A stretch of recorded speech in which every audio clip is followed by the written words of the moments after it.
Now, there's this general misconception that they say when the baby is teething, when the child starts to grow teeth, the child will start to stool, some even say the child vomit. All of this is just because the child is growing teeth.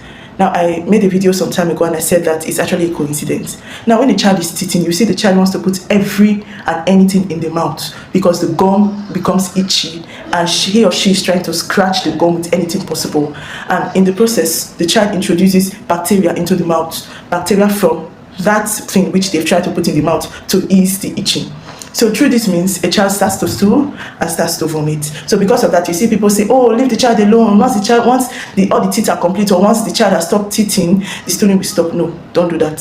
That is signing up for a very critical case. I've seen so many critical cases where the baby has become so bad, has been stooling for days. They finally bring the child to the hospital, and you now ask them, where have you been? They'll say, my neighbor said, oh, it's because my child has been teething. My child has been growing teeth. What you need to do if you notice this, please bring your child to the hospital as soon as possible.